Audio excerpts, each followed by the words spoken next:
Hello friends, ನಮಸ್ಕಾರ ಎಲ್ರಿಗೂ. Welcome back to our channel. So ನಮ್ಮದು ಹೊಸ ಮನೆಗೆ ಒಂದು ಅಕ್ವಾ ಸ್ಮಿತ್ ಅಂತ ಏನು ವಾಟರ್ ಫಿಲ್ಟ್ರ್ ಬುಕ್ ಮಾಡಿದ್ವಿ. ಸೊ ಅದಿವತ್ತು ಬಂದಿದೆ. ಅದನ್ನೇ ಇನ್ಸ್ಟಾಲೇಷನ್ ಮಾಡೋಕ್ಕೆ ಅಂತ ಬಂದು ಅವರೇ ತೆಗೆದು ಓಪನ್ ಮಾಡ್ತಿದ್ದಾರೆ. ಸೊ ಅದು ಬಂದ ಮೇಲೆ ನಾವು ಓಪನ್ ಮಾಡಿಲ್ಲ. ಅಕಸ್ಮಾತಾಗಿ ಒಂದೆರಡು ಪ್ರಾಡಕ್ಟ್ ಮಿಸ್ ಆಯಿತು ಅಂದರೆ ಅದು ನಮ್ಮ ಮೇಲೆ ಬಂದುಬಿಡುತ್ತೆ. ಸೊ ಹಾಗಾಗಿ ಬಾಕ್ಸ್ ಸಮೇತ ಹಾಗೆ ಇಟ್ಟಿದ್ವಿ. ಸೊ ಅವರೇ ಬಂದು ಒಂದು ಕಡೆಯಿಂದ ಓಪನ್ ಮಾಡಿಕೊಂಡು ಏನೇನಿದೆ ಅಂತ ನೋಡ್ತಿದ್ದಾರೆ. ಸೊ ಇನ್ಸ್ಟಾಲೇಷನ್ ಮಾಡೋಕ್ಕೆ ಆ ಕಂಪ್ನಿ ಕಡೆಯಿಂದನೇ ಬಂದಿರ್ತಾರೆ. ನಾವಿಲ್ಲಿ ಏನು ವಾಟರ್ ಫಿಲ್ಟ್ರನ್ನ ಅಂಡರ್ ಸಿಂಕ್ಗೆ ಹಾಕ್ಸಿರೋದು. ಅಂದರೆ ಸಿಂಕ್ ಕೆಳಗಡೆನೇ ಆ ಮಿಷನ್ನ ಇಟ್ಟಿರುವಂಥದ್ದು, ಅಂದರೆ ಫಿಲ್ಟರ್ನ.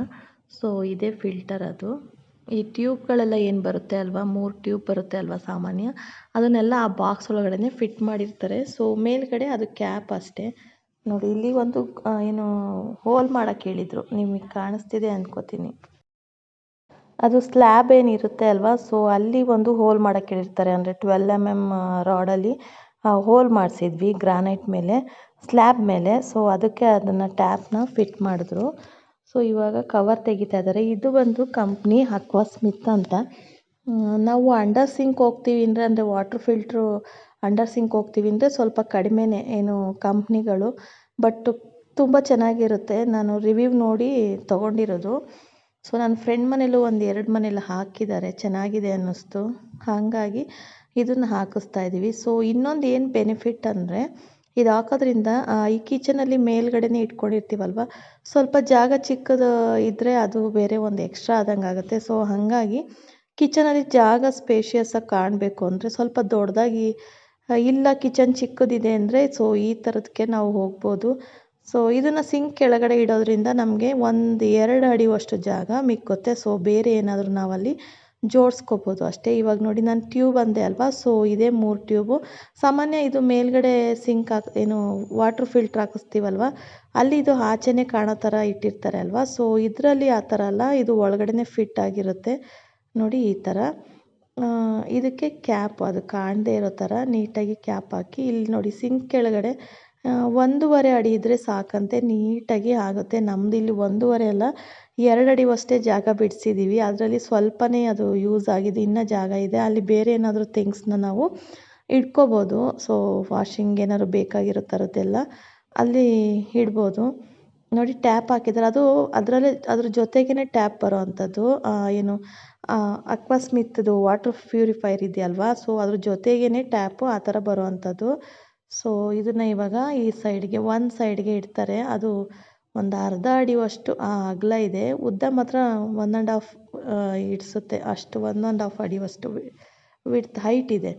ಸೊ ಇದು ಏನಂದರೆ ಫಿಲ್ಟ್ರ್ ನೀರು ಆಚೆ ಹೋಗುತ್ತೆ ಅಲ್ವಾ, ಸೊ ಅದು ಇವತ್ತಿಂದು ಅದು ಫಿಟ್ಟಿಂಗ್ ಆಯಿತು ಅಂದರೆ ನೆಕ್ಸ್ಟ್ ನಮ್ಮ ಮನೆ ಪಕ್ಕದವರು ಅಣ್ಣೆ ಸೊಪ್ಪು ಅಂತ, ಇದು ಹಳ್ಳಿ ಕಡೆಯವರಿಗೆ ಸ್ವಲ್ಪ ಗೊತ್ತಿರುತ್ತೆ, ಆರೋಗ್ಯಕ್ಕೆ ತುಂಬಾ ಒಳ್ಳೆಯದು. ನೋಡಿ ಈ ಥರ ಸೊಪ್ಪು, ಇದು ಅಣ್ಣೆ ಸೊಪ್ಪು. ಸೊ ಇದರಿಂದ ಸಾಂಬಾರು ಮಾಡಿದ್ರೆ ತುಂಬ ಚೆನ್ನಾಗಿರುತ್ತೆ, ಟೇಸ್ಟು ಇರುತ್ತೆ, ಹಾಗೆ ಹೆಲ್ದಿ ಕೂಡ. ಸೊ ನಮ್ಮ ಮನೆ ಹತ್ರ ಇರೋರು ಒಬ್ಬರು ಊರಿಂದ ತೊಗೊಂಬಂದಿದ್ದೀವಿ ಅಂತ ತಂದುಕೊಟ್ರು. ಇದನ್ನು ನಾನು ಸಾಂಬಾರು ಮಾಡೋಕ್ಕೆ ಅಂತ ಹೆಚ್ಕೊಂಡು ಇದಕ್ಕೆ ಟೊಮೆಟೊ ಮತ್ತು ಬೆಳ್ಳುಳ್ಳಿ, ಹಸಿರು ಮೆಣಸಿನ್ಕಾಯಿ, ಈರುಳ್ಳಿ ಇಷ್ಟನ್ನು ಕಟ್ ಮಾಡಿ, ಜೊತೆಗೆ ಒಂದು ಬೌಲಷ್ಟು ತೊಗರಿಬೇಳೆನ ಹಾಕ್ತಾಯಿದ್ದೀನಿ, ತೂರ್ ದಾಲು. ಸೊ ತುಂಬ ಚೆನ್ನಾಗಿರುತ್ತೆ. ಇದನ್ನು ಸ್ವಲ್ಪ 1-2 ನಿಮಿಷ ಚೆನ್ನಾಗಿ ತೊಳೆದ್ಬಿಟ್ಟು ಆಮೇಲೆ ಒಟ್ಟಿಗೆ ಇದನ್ನು ನಾನಿಲ್ಲಿ ಕುಕ್ಕರ್ಗೆ ಹಾಕಿ 2-3 ವಿಸಲ್ ಅಷ್ಟು ಕೂಗಿಸ್ಕೋಬೇಕು, ವಿಸಲ್ ಆಗಬೇಕು. ಸೊ ಆವಾಗ ಸಾಫ್ಟಾಗಿ ಬೆಂದಿರುತ್ತೆ. ಇವಾಗ ನಾನು ನೀರು ಹಾಕ್ಬಿಟ್ಟು ಅದರೊಳಗಡೆ ಬೇಳೆ ಮತ್ತು ಇಲ್ಲೇನು ಹೆಚ್ಚಿಟ್ಕೊಂಡಿದ್ದೆ ಈರುಳ್ಳಿ, ಸೊಪ್ಪು, ಹಾಗೆ ಟೊಮೆಟೊ, ಇದೆಲ್ಲ ಜೀರಿಗೆ ಸ್ವಲ್ಪ ಹಾಕಬೇಕು, ಸ್ವಲ್ಪ ಹುಣಸೆ ಹಣ್ಣು ಹಾಕಿ ಸ್ವಲ್ಪ ಸಾಲ್ಟ್ ಹಾಕಿ ಬೇಯಕ್ಕೆ ಇಡ್ತಾಯಿದ್ದೀನಿ. ಸೊ ಇದು 1-2 ವಿಸಲ್ ಆಗಬೇಕು, ಆವಾಗಲೇ ಸಾಫ್ಟಾಗಿ ಬೆಂದಿರುತ್ತೆ. ನೋಡಿ ಈ ಥರ. ನಾವಿದಕ್ಕೆ ಎಕ್ಸ್ಟ್ರಾ ನೀರೆಲ್ಲ ಸೇರಿಸ್ಬಾರ್ದು, ಟೇಸ್ಟ್ ಕಡಿಮೆ ಇರುತ್ತೆ. ಇವಾಗ ಇದನ್ನು ಸ್ವಲ್ಪ ತೊಗೊಂಡು ರುಬ್ಕೋಬೇಕು. ಹಾಗೆ ಮಸಿಲುಬೋದು, ನಾನಿಲ್ಲಿ ಸ್ವಲ್ಪ ರುಬ್ತೀನಿ, ಗಟ್ಟಿ ಆಗುತ್ತೆ ಸಾಂಬಾರು ಅಂತ. ಅದಕ್ಕೆ ಸ್ವಲ್ಪ ಸಾಂಬಾರು ಪುಡಿ, ಹಾಗೆ ಹಸಿ ತೆಂಗಿನಕಾಯಿ ತುರಿ ಒಂದು ದೊಡ್ಡದು ಚಮಚದಷ್ಟು, ಒಂದು ಅರ್ಧ ಸೌಟಷ್ಟು ಹಸಿ ತೆಂಗಿನಕಾಯಿ ತುರಿನ ಹಾಕ್ಕೊಂಡು ಇವಾಗ ಇದನ್ನು ಸ್ವಲ್ಪ ಪೇಸ್ಟ್ ಥರ ರುಬ್ಕೊಳ್ಳೋಣ. ಇವಾಗ ಸ್ವಲ್ಪ ತೊಗೊಂಡು ರುಬ್ಬಿದ್ದೀನಿ ಅಷ್ಟೇ, ಇನ್ನು ಸ್ವಲ್ಪ ಹಾಗೆ ಇದೆ, ಅದನ್ನು ಹಾಗೆ ಮಸ್ಕೋಬೇಕು, ಆವಾಗ ಚೆನ್ನಾಗಿರುತ್ತೆ. ಇವಾಗ ನಾನಿಲ್ಲಿ ಒಂದು ಪಾನ್ ಇಟ್ಕೊಂಡು ಅದಕ್ಕೆ ಸ್ವಲ್ಪ ಆಯಿಲ್ ಹಾಕೋತಾ ಇದ್ದೀನಿ. ಸ್ವಲ್ಪ ಒಗ್ಗರಣೆ ಕೊಡಬೇಕಲ್ವ, ಸೊ ಹಾಗಾಗಿ ಜೀರಿಗೆ ಮತ್ತು ಒಣಮೆಣ್ಸಿನ್ಕಾಯಿ, ಕರಿಬೇವಿನ ಸೊಪ್ಪು 3 ಹಾಕಿ ಸ್ವಲ್ಪ ಒಗ್ಗರಣೆ ಹಾಕಿದ್ರೆ ತುಂಬಾ ಟೇಸ್ಟಿಯಾಗಿರುತ್ತೆ. ನೋಡಿ ಇವಾಗ 2 ಒಣಗಿರೋ ಮೆಣಸಿನ್ಕಾಯಿನ ಹಾಕಿ ನಾವಿಲ್ಲಿ ಏನು ರುಬ್ಬಿರ್ತೀವಲ್ವ, ಸೊ ಅದನ್ನು ಹಾಕ್ಕೋಬೇಕು. ನೋಡಿ ಈ ಥರ.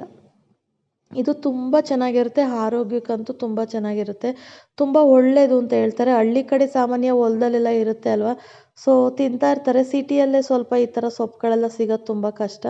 ಊರ ಕಡೆ ಹೋದಾಗ ಏನು ಸಿಗುತ್ತೆ ಅದನ್ನು ಅಂದರೆ ಹೆಲ್ದಿ ಫುಡ್ನ ತೊಗೊಂಡು ಬಂದು ಒಂದು ವಾರ ತಿಂಗ್ಳಿಗೆ ಒಂದ್ಸಲ ತಿಂದ್ರೂ ಏನೋ ಒಂಥರ ಖುಷಿ ಇರುತ್ತೆ. ಸೊ ಲಾಸ್ಟಲ್ಲಿ ಸ್ವಲ್ಪ ಉಪ್ಪು ಹಾಕಿದ್ದೆ ಅಲ್ವಾ ಫಸ್ಟು, ಇವಾಗ ಸ್ವಲ್ಪ ಉಪ್ಪು ಹಾಕಿದೆ ಅಷ್ಟೇ. ಇದು ಸ್ವಲ್ಪ 2 ಕುದಿ ಚೆನ್ನಾಗಿ ಕುದಿಬೇಕು.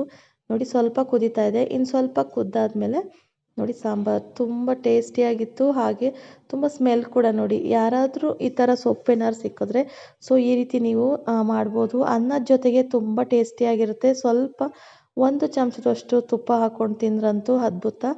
ಸೊ ಈ ರೆಸಿಪಿ ನಿಮಗೆ ಇಷ್ಟ ಆಗಿದೆ ಅನ್ಕೋತೀನಿ. ಇಷ್ಟ ಆದರೆ ಒಂದು ಲೈಕ್ ಮಾಡಿ, ಶೇರ್ ಮಾಡಿ, ಇನ್ನು ಸಬ್ಸ್ಕ್ರೈಬ್ ಮಾಡಿಲ್ಲ ಅಂದರೆ ಸಬ್ಸ್ಕ್ರೈಬ್ ಮಾಡ್ಕೊಳ್ಳಿ. ಸೊ ಇವತ್ತಿನ ವಿಡಿಯೋನ ಇಲ್ಲಿಗೆ ಎಂಡ್ ಮಾಡ್ತಾಯಿದ್ದೀನಿ. Thank you for watching. Bye.